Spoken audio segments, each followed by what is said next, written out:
This is the RC-1324-VX Vintage Guitar Synthesizer Interface. And this unit enables you to use a modern 13-pin guitar synth controller, either a guitar or bass, to control a vintage 24-pin guitar synth, and that would be either guitar or bass, either a GR300 or say a GR33B. And I guess you could call this a prototype unit. It's the only one in existence right now. I'll give you a little bit of a history behind the unit. I've been building RC-1324s as either a foot pedal or a rack mount device, and over the summer I started working on an article for Premier Guitar magazine that compared the GR33B vintage bass synthesizer with the VB99 modern bass synthesizer. And I did not have a vintage 24-pin bass guitar controller, either a G33, G77, or G88. But I did have a bass with a GK3B pickup on it. So I built this unit specifically to work with the GR33B, though it works equally well with guitar. And if you look on the back of the unit, because I needed to control both the GR33B and VB99 at the same time for the purposes of the article, there's a 13-pin input where I can plug a guitar or bass input here. There's a 13-pin through that you can then use to control a 13-pin synth, the GI20, VB99, VG99.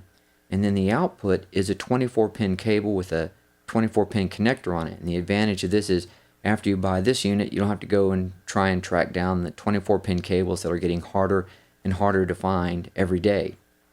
On the top of the unit, you pretty much get the same controls that you would find on the guitar. There's filter cutoff, there's resonance, there's a mode switch.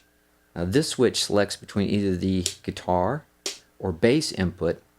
And then in addition, for a little performance feature, there's an LFO jack where you can plug a Korg or Yamaha type pedal in the front for LFO control.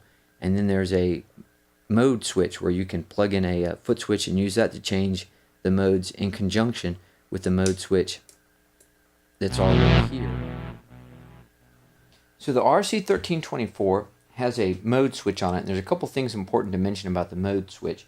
First, since this unit was originally designed with the bass unit in mind, I actually labeled the switch to follow the labeling that you would find on a bass guitar synthesizer. So mode 1 is labeled as guitar, mode 2 is labeled as duet, and mode 3 is labeled as VCO.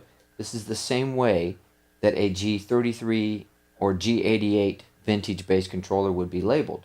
But generically, it's also labeled mode 1, mode 2, and mode 3. If you're in mode 2, you hear, in this case with the GR300, hex fuzz guitar and synthesizer together. In mode 1, you hear only the hex fuzz. And in mode 3, it's synthesizer only. I added in a little foot switch feature so that you could do a little bit of live action changes using the mode switch. What I have here is a simple on-off foot switch. It happens to be a Boss FS1. This is the same foot switch that you often find paired with the GR33B bass guitar synthesizer.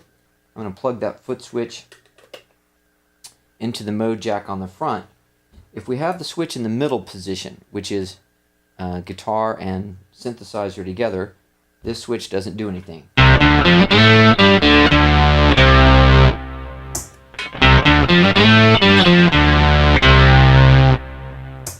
But if we have the switch in, say, synthesizer only mode,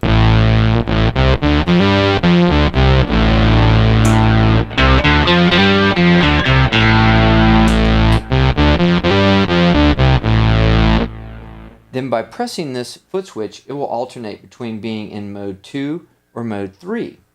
Similarly, if I put the switch in the mode 1 position, pushing the foot switch will alternate between being in either mode 1 or mode 2.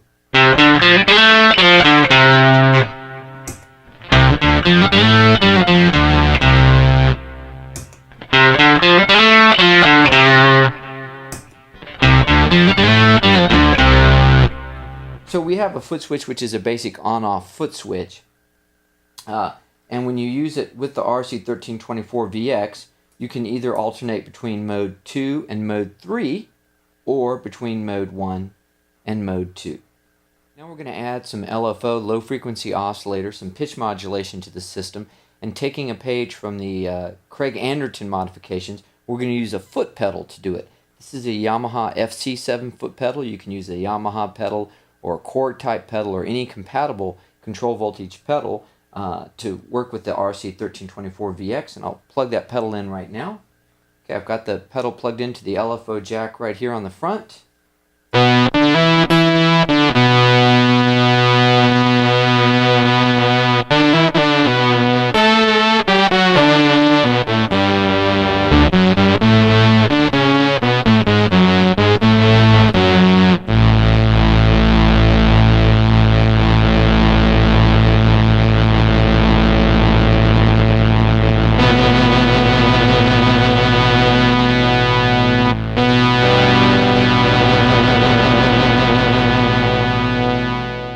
I've opened up the RC-1324, and I did that by removing the 4 screws that hold the input panel on, and then I just slid this control panel down a little bit, and after I slid it down you can see I revealed these 6 input trimmers at the top of the circuit board. They're labeled EA, DG, B, and E, and these control the input sensitivity of the electronics inside the unit, and they work just like the little trimmers that you found on the original Roland vintage guitar synths. There's a couple big differences. One, these are multi-turn trimmers and use a small screwdriver to adjust a tiny screw at the top. You rotate the screw clockwise to increase sensitivity and counterclockwise to decrease sensitivity. The other big difference is they're multi-turn trimmers, so you actually have to turn them many, many times in order to go through the full range of control from minimum to maximum. And that means that they're much more accurate than the single turn trimmers that were originally found on the vintage Roland guitars.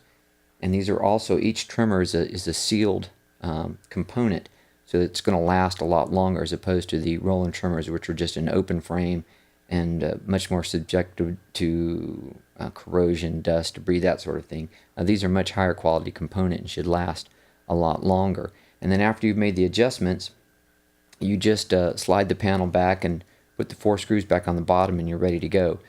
If you're adjusting the sensitivity for bass, you want to have the switch in the bass input position, and if you're adjusting it for guitar, then have the switch in the guitar input position.